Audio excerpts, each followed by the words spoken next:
This is Cynthia Sue Larson, and today I'm talking with you about free will and levels of self. And when you think about the question of who is it who does the deciding when you decide to do something, who is it that sees through your eyes when you're looking?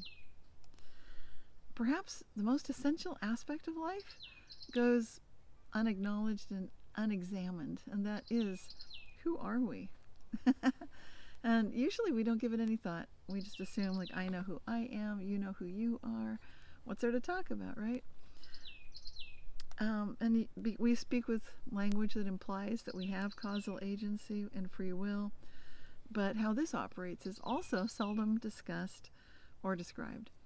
And I received a fascinating email that got me thinking about this. It's a subject I think about anyway, but this was a very interesting email. Here's what it said. In November 2019, I was preparing myself to travel to London on December 2019. During the month of November, I was looking at some YouTube videos, and one video came up randomly. The video was about stochastic processes. The lecturer won the Fields Medal a few years back. I was very much enjoying the theory. It's still simmering in my head to this day, trying to connect it to other multiple theories. When I got to London, I decided to walk to Hyde Park on a Sunday. And during my walk, straight in front of me was the lecturer who had won that Fields Medal a few years back. As if I was expecting him, I shook his hand and smiled and told him it was a pleasure meeting him. What is the cause and what is the effect in this story? Okay, one of the things that comes to mind, we're going to get into this because it's so interesting, but when I hear this question, I recognize that most of us are aware that we are not that contained, like I was saying earlier.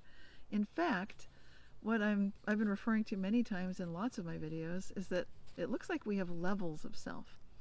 In one way that we can view these levels of self is to take a look at our perceptual abilities.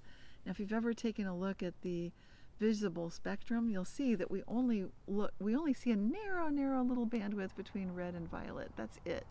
Everything that's before red, all that infrared, it's invisible to the eye, unless we have a special photographic device or a camera. Same thing with infrared. So the limitations that we face, we take for granted for the visual spectrum, and within that same field of electromagnetic radiation and also all of those vibrations, we've got the range of hearing. Hearing is also the same thing. It's got that narrow bandwidth. So looking at that, we can see, I'm going to open this up, and I don't know if you can see it very well. I'm going to hold it for the camera. This is a picture I'm showing you, and it is the idea of, might be reversed, but anyway, up at the top is what you might call God, or the Creator, or zero entropy. And basically, this is the perennial philosophy. These words may or may not show correctly, but they're basically showing different spiritual paths. For our purposes today, I'm actually looking at this not so much in terms of spiritual paths, but in terms of levels of selfhood, and with keeping in mind that idea of frequency and vibration, that we typically only recognize and have awareness of a very thin slice. If this is true for our consciousness, it's very interesting. So in reference to what I just showed you, the author and the idea originator of this is Aldous Huxley, and he is someone who basically is a philosopher. He's an English writer, and he lived many years ago, but basically this perennial philosophy that he wrote about, he basically said the phrase was coined by Leibniz as a philosophia perennis. Now, you know that I am a big fan of Gottfried Wilhelm Leibniz because of his awareness of levels of perceptual awareness. And I think he's my go-to philosopher whenever I get into this, because it just keeps coming back to that.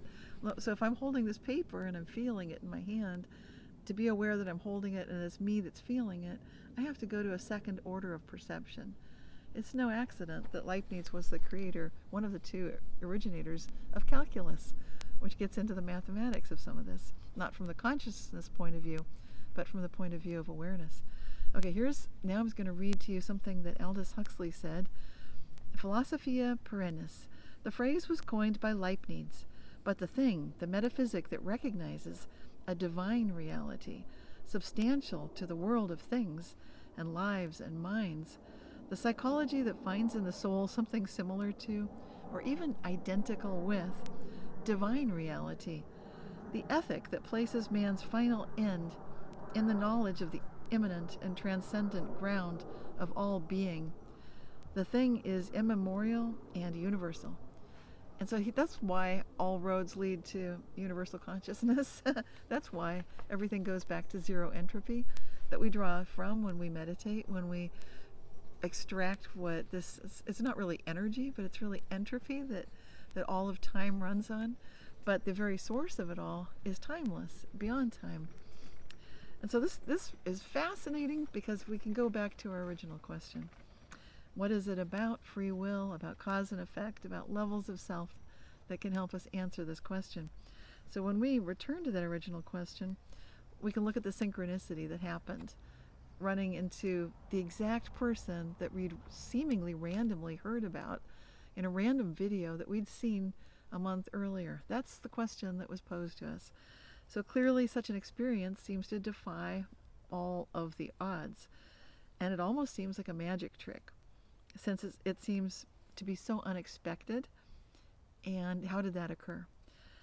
Yet when we consider that higher levels of ourself operating outside of time, when we go up, up, up, following this Leibniz philosophy that Aldous Huxley was also referring to, we can start to see that all kinds of remarkable moments of synchronicity might occur. Indeed, many amazing experiences in our lives might seem to be orchestrated according to some kind of hidden order. And if you think about that, and you notice that these experiences are happening, you can start to conduct some of your own experiments. You can start to look at how you can get into that relaxed daydream state of mind that I talk about and write about in my books like Reality Shifts. And basically, when you get into that detached yet entangled state where you're operating almost outside of time, when you get into this state of mind, if it's occurred for you, then you know what I'm talking about. And then you can start to envision how these levels of self that comprise each one of us can be working together with others when we go up, up, up to a higher dimensional, higher vibrational, higher state of self. It's part of us. It's part of who we are. So there's no need to convince anybody of anything about doing these quantum jumps, because it's our subconscious mind that also is another factor to consider, another one that's a little bit below what we're aware of. And here too we can be related to and connected with other states of thinking, other states of consciousness.